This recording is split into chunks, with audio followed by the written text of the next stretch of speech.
Assalamualaikum warahmatullahi wabarakatuh.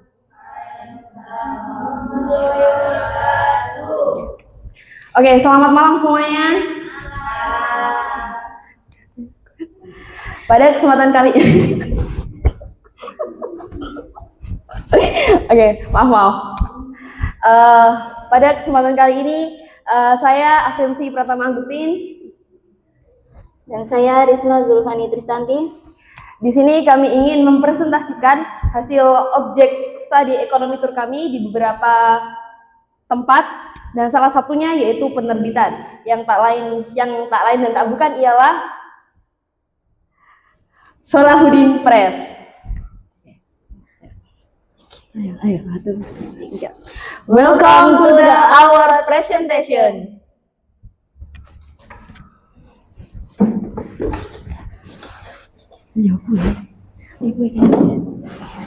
Siap lewat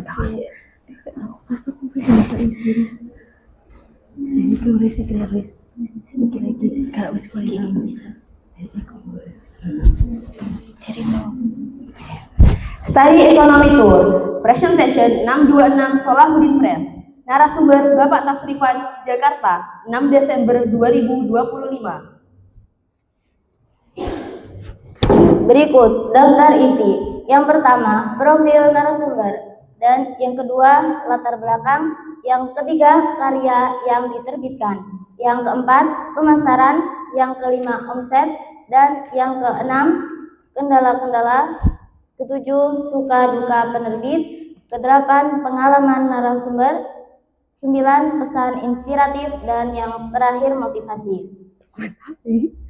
Dokumentasi.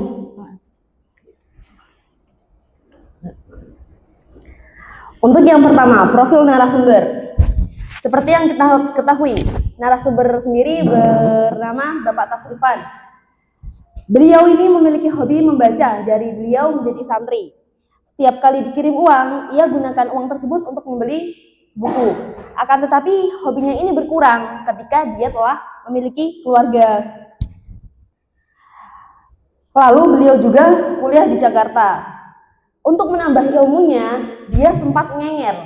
Ngenger itu bahasa Jawa yang jika diartikan dalam bahasa Indonesia itu kerja tanpa upah dengan diberi fasilitas kehidupan yang cukup. Pada ustadznya di toko buku Al-Ihtisom Brengko tahun 2002, sekitar 4-5 tahun. Lalu ketika beliau menikah dan mempunyai anak umur 2 tahun, beliau di PHK. Lalu beliau merantau kembali ke Jakarta, membuka usaha jualan bakso, yang mana bakso tersebut itu diproduksi dari Surabaya. Di samping itu, beliau juga membuka toko usaha gamis. Akan tetapi, di samping pekerjaannya itu, ia tetap memprioritaskan buku sebagai minatnya, hingga akhirnya beliau menjadi seorang penulis sekaligus penerbit, yang dibantu oleh beberapa rekan dalam desain cover, penyuntingan, ilustrasi, dan lain sebagainya dari sebuah penerbitan Salahuddin Press. Selanjutnya, latar belakang. Salahuddin Press merupakan sebuah penerbitan buku yang dinaungi oleh Bapak Tasrifan yang berada di Jalan Nanas 3, Gang Melati 5, RT 3 atau 2, nomor 14, Utan Kayu Selatan, Matraman, Jakarta Timur. Nama Salahuddin sendiri itu berasal dari nama anaknya yang pertama, yang bernama Salahuddin Al-Ayyubi. Adapun karya yang diterbitkan dari tahun 2002 sampai sekarang, beliau menerbitkan sekitar 20-25 buku, yang mana harga bukunya itu dimulai dari harga Rp10.000. Adapun di antara buku-buku yang telah beliau terbitkan, Zikir Pagi, Al-Ma'surat, Juz Amma, buku 1, Juz 1 dan 2, Mutaba'ah, serta hadis terjemah hadis Arba'in An-Nawawiyah. Dan di gambar-gambar tersebut adalah pure dari penerbit itu sendiri yang telah menerbitkan buku-buku buku-buku itu. Adapun buku terlarisnya bestseller yaitu sampai saat ini ialah Doa dan Zikir untuk Anak Sehari-hari yang berwarna pink. Karena setiap tahunnya memproduksi sekitar 7.000 sampai 10.000 buku, yang mana itu berdasarkan pesanan dari lembaga pendidikan.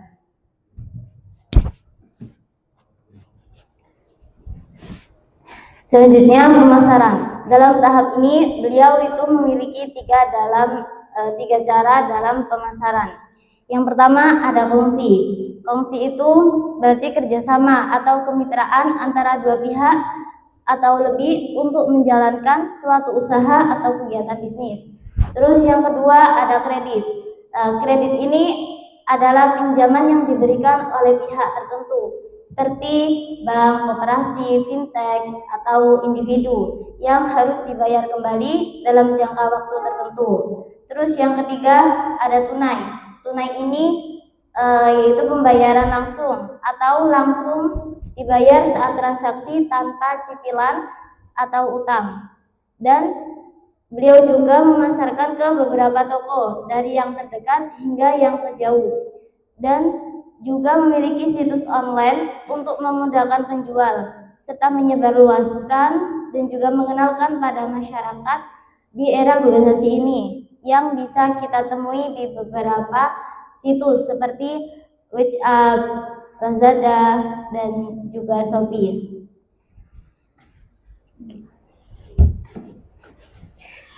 Dan di sini omset.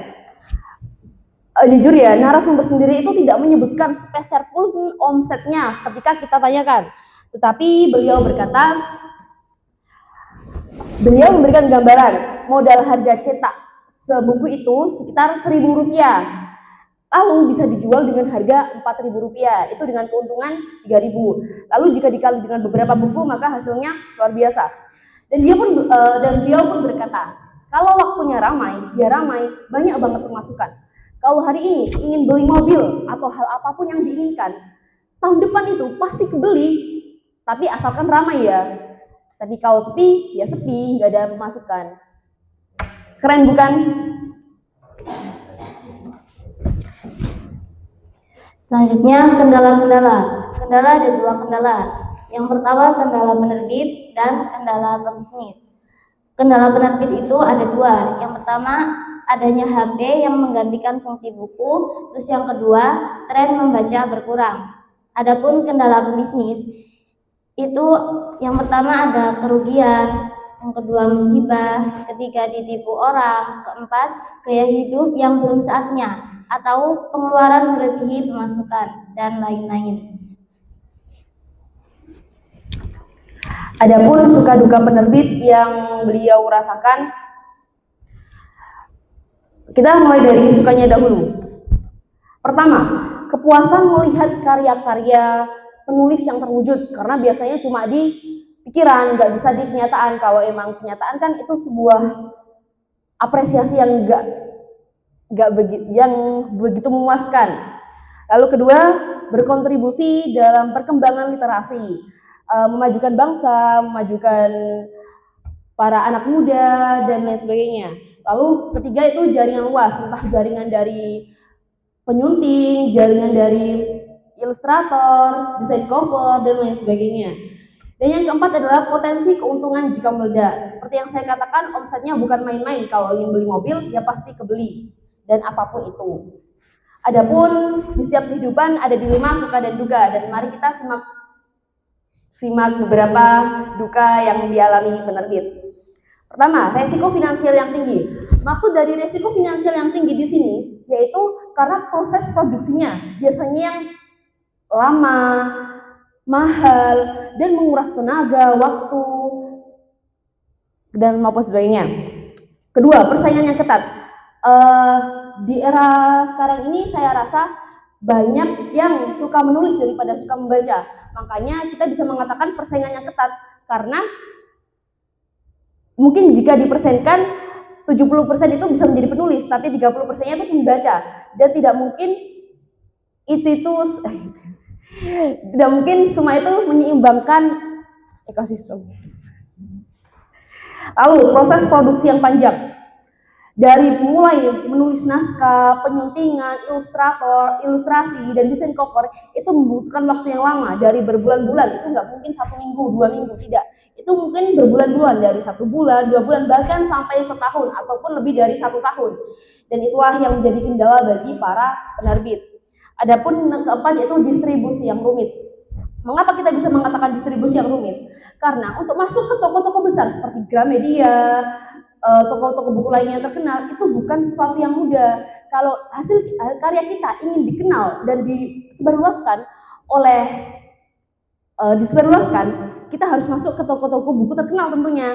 Tetapi untuk masuk ke situ tidak mudah. Dan kalau kita cuma di toko-toko pinggir jalan, di toko-toko ruko yang lain, mungkin hanya 40 atau 30% ya itu bisa terkenal se-famous yang ada di Gramet dan lain sebagainya.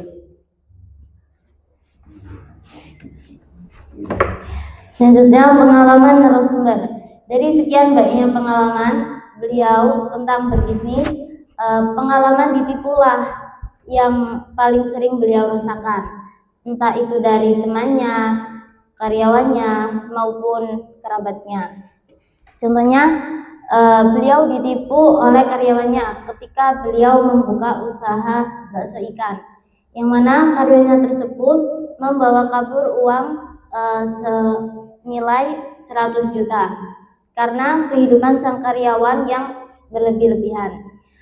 Terus beliau juga pernah didatangi oleh salah seorang kerabatnya guna meminjam uang 30 juta yang katanya akan dikembalikan dalam tenggat waktu 1 minggu. Akan tetapi itu hanyalah bualan si peminjam. Sampai akhirnya beliau mendatangi rumahnya dan menyuruhnya untuk mengembalikan uang tersebut. Lalu sekitar 1 tahun itulah peminjam baru mengembalikan uang tersebut, yang mana uang-uang tersebut merupakan modal yang digunakan untuk proses penerbitan dan masih banyak lagi. Oke, next. Pesan inspiratif. Dari sekian banyak cerita narasumber, beliau mengatakan beliau tidak mengatakan terlalu spesifik, tapi saya mengotak-atik agar lebih dipahami kita semua dan bisa bermanfaat. Yaitu, selesaikan hutangmu sebelum hutang menyelesaikan ketenanganmu. Lalu beliau bukan hanya mengatakan itu, beliau mendasari bahwasanya setiap progres dari sebuah bisnis harus memiliki fondasi sabar dan fokus. Kenapa sih dengan sabar dan fokus? Saya punya kata-kata yang mungkin terdengar pasaran, tapi kita juga tidak bisa memikirkannya. Fokus hari ini menentukan hasil besok. Lalu sabar bukan berarti berhenti. Sabar itu berjalan tapi terlambat. Lebih baik berjalan sedikit-sedikit daripada tidak berjalan sama sekali. Betul apa betul? Betul. Oke, good.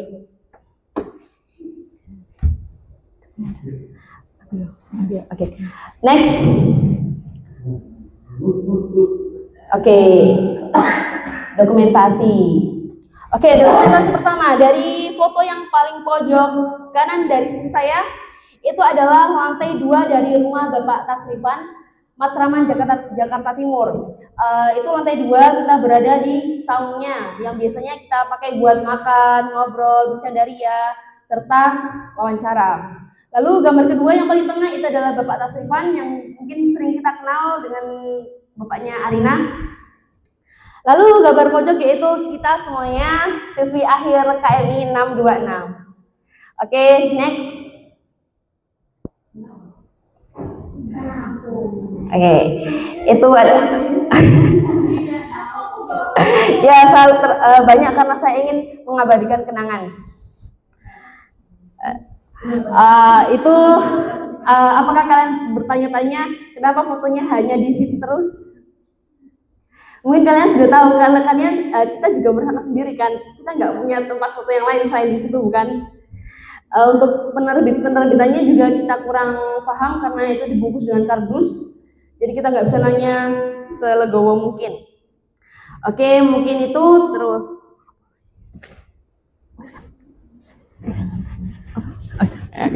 Oke, dari sini cukup.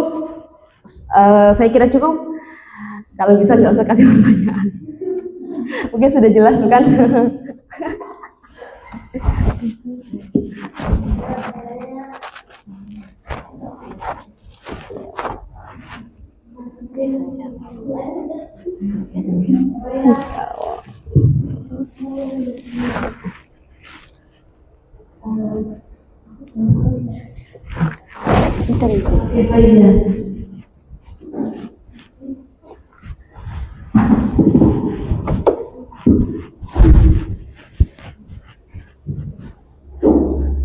Assalamualaikum warahmatullahi wabarakatuh. Waalaikumsalam warahmatullahi wabarakatuh. Tadi kan jadi salah satu kendalanya dalam pendidikan minat banyak zaman sekarang banyak yang menggunakan HP. Mungkin dari Pak Kasrifannya, itu dari Pak Kasrifan itu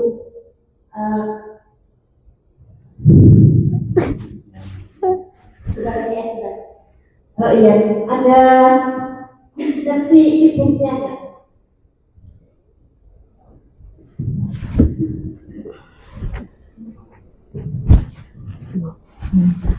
Untuk pertanyaan itu saya kurang tahu ya, karena kita tidak menanyakan yang sedetail itu. Tapi mungkin bagi saya itu mungkin tidak ditaruh di situs-situs online seperti PDF atau yang lainnya, karena saya rasa beliau juga kurang bisa mempelajari situs online, karena mungkin faktor umur ya, karena rata-rata emang umur segitu kurang paham. Nggak tahu juga kalau anaknya kayaknya juga tidak, karena mungkin sibuk dengan pekerjaannya sendiri. Ini tadi maksudnya ini apa ya? Orang sekarang lebih banyak menulis daripada membaca. Kalau bilang tadi 30 banding 70 ya, 30 membaca, 70 nulis. Padahal faktanya kan menulis itu tidak mungkin. Jadi maksudnya itu dari mana? Menulis apa maksudnya? Karena faktanya orang itu kan lebih banyak menulis, orang penulis itu mesti dia akan banyak membaca. Paham ya? Atau gimana tadi maksudnya?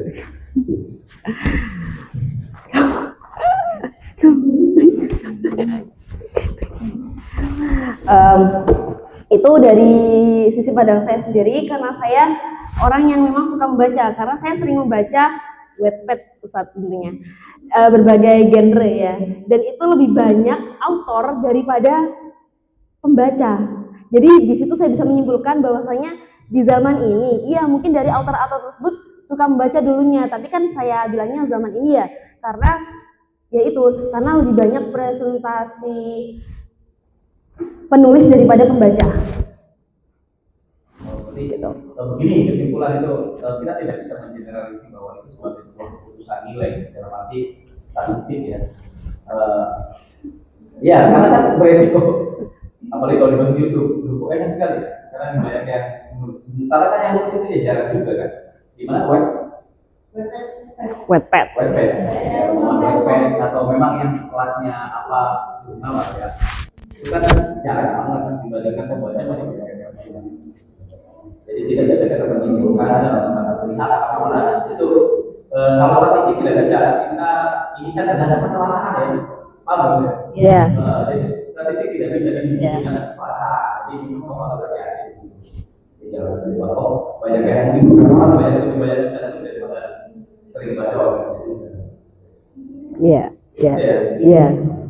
Kira-kira maksudnya kalau nulis komentar siapapun bisa. Status terpaling jauh. Iya. Bisa. Nice.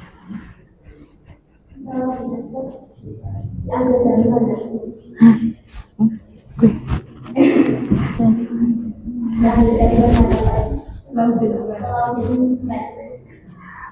dijelaskan tadi di latar belakang bahwasanya nama Salahuddin Press berasal dari nama anak pertama Bapak Tasrifan yang bernama Salahuddin Al-Ayyubi. Bagaimana cara mencetak buku biar bisa berbentuk buku? Apakah harus ke pihak lain atau buat sendiri atau Oke, untuk di sini Bapak Tasrifan sendiri bisa mencetak sendiri entah buku yang beliau minati ataupun dari penulis naskah orang lain yang menerbitkan di Bapak Tasrifan. Jadi bisa beliau sendiri dari orang lain karena Bapak Tasrifan sendiri tugasnya itu menerbitkan karena sebuah penerbit. Karena penerbit itu berbeda dengan percetakan.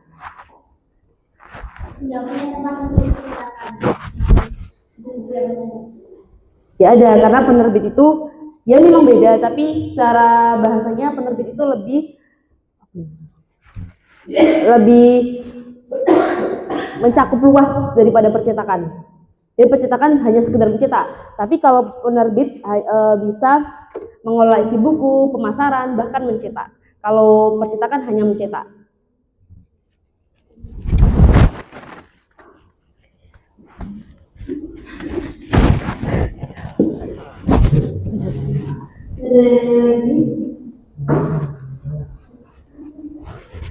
Mungkin cukup.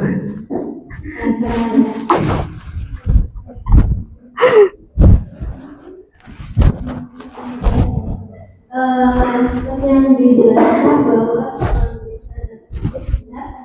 Benar. bagaimanakah cara kriteria untuk masuk ke dalam penerbitan Salahuddin Press? Walaupun misalnya kita ini nanti mau buat buku, mau diterbitkan di Salahuddin Press, maka ada ketentuan atau pernyataan gimana bisa dijelaskan?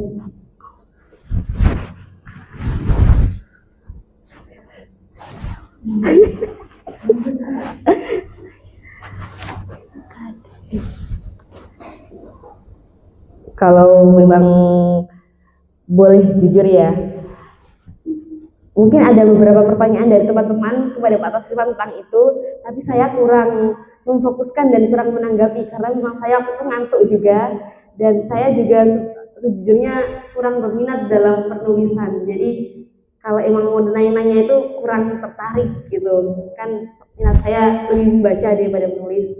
Mungkin ya saya salah karena saya tidak mendengarkan, padahal itu menambah wawasan. Tapi bagaimana lagi kondisinya ngantuk karena perjalanan jauh.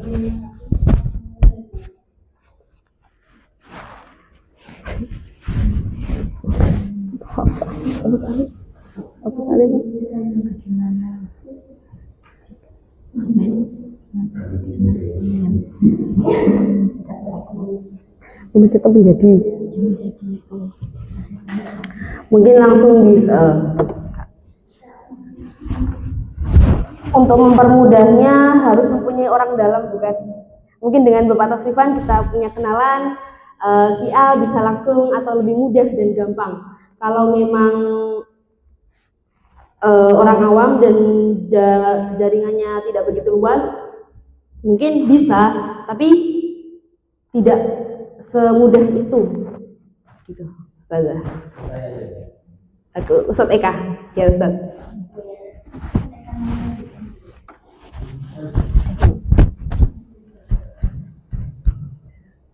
Oke, apakah sudah?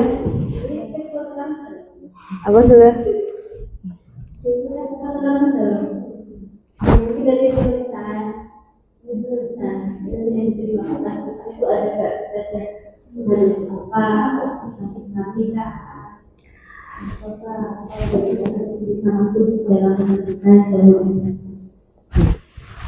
Kalau saya lihat dari beberapa situs online tentang Salahuddin Press, Memang Saladin Press ini mencetak atau menerbitkan mengelola buku yang memang Islam-Islami saja. Untuk selain itu saya tidak menemukannya. Jadi mungkin kalau untuk ingin bekerja sama tentang buku yang bukan religi ya, mungkin tidak bisa.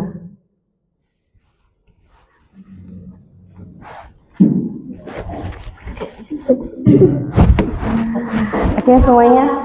Harganya terjangkau. Untuk harga sesuai isi buku, sesuai isi dan cover serta yang lainnya. Semakin kecil, semakin tidak rumit dalam penulisan, mungkin semakin murah. Kalau untuk semakin sudah tadi harganya mulai dari Rp10.000. Karena kamu di belakang. Ya, oke, sekian.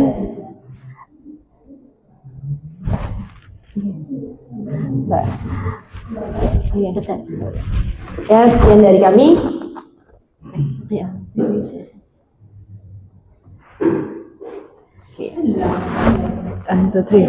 Thank you all from us with love. Mungkin cukup di sini. Maaf kalau nggak sempurna karena kesempurnaan hanya milik Allah semata.